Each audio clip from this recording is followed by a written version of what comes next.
Mary Poppins Returns is fun, but suffers from a serious cinema-killing problem. In short, I believe the movie could be significantly improved by removing the villain. Now, this will involve ending spoilers, so sorry y'all. The main plot is about Michael Banks, all grown up. He's lost his wife, his career as a painter has failed, and he took out a large mortgage to pay the bills. He's fallen 3 months behind and has to pay in full within a week to not lose the house. The problem is that George Banks had a significant share of stock in the banks. That was far more than the value of the loan, but they cannot find the stock certificate.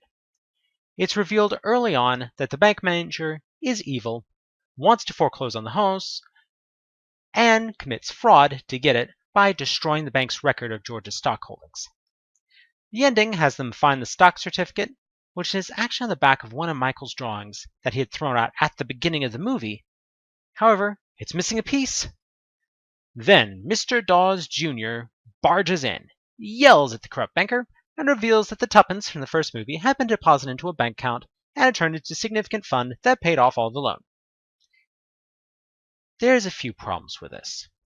1. Banks don't like foreclosures, especially during a recession, and this is set during the Great Depression.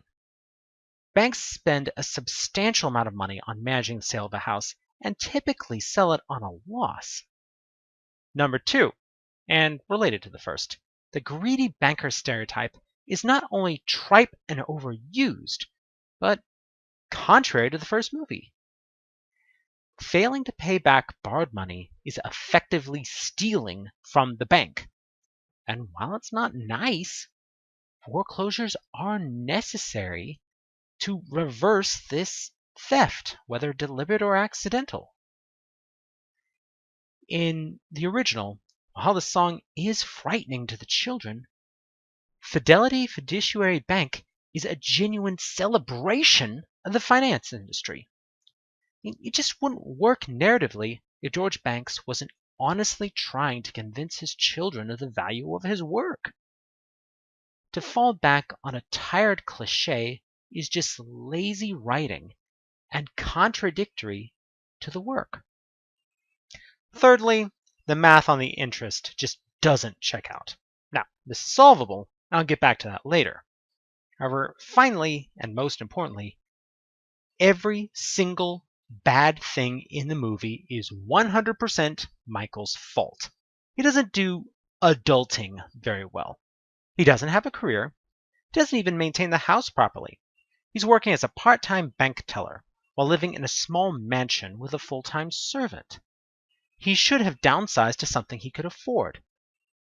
Then he took out a substantial loan, quote, more than I make in a year, to pay the bills, which anyone with half a brain knows is not only delaying the inevitable, but making it worse in the long term. Then he took bank shares with a nominal value of £20,000 and drew a family portrait on the back. The inflation-adjusted value of that stock certificate is well over $1 million, and he casually destroyed it even before his wife died and his life fell apart. Then he should have been receiving substantial dividend annually from those shares, but he didn't collect despite his money problems. Now, interestingly, this does solve the money problem. Obviously, the dividend must be going to the savings account his father set up for him, and Dawes just didn't mention it for poetic reasons. Of course, it's not like Michael knew about the account. Even if George did die suddenly, the first thing you do in an inheritance is account for all assets. And the banks would have had a lawyer good enough to know this. Michael had no excuses. Unfortunately, the authors mess it all up by having a villain. This goes against everything Mary Poppins stands for. Question. On the first movie, who's the protagonist? Well, obviously George Banks. Now, who's the villain? Is it the Dawes, who were justifiably angry that their bank had been damaged? The children, who rebelled against neglectful parents? No. The person who fits that role is also George Banks. He is his own worst enemy. Michael is very much the same way. However, William Wilkins messes with that. He gives a person to fight against, when what Michael should be fighting against is his own failings. This is why, in the end, it was George's actions that saved the home. Tuppence, prudently, fruitfully, frugally invested in the bank. Compound interest, not magical intervention by the angelic nanny. Taking the movies together. And the series is about work-life balance. George Banks cared too much about work, and he had to learn to appreciate his family. Michael Banks doesn't care enough about his responsibility and nearly lost everything. Both Banks needed to learn, but opposite lessons.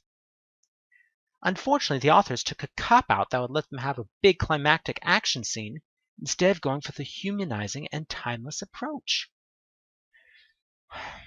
I'm sorry, but this sacrifice will inevitably lead to the movie being the lesser of the two, when it had some potential of being the equal. Sorry, Ms. Blunt, but you aren't quite as practically perfect as your predecessor. Thanks for listening, y'all.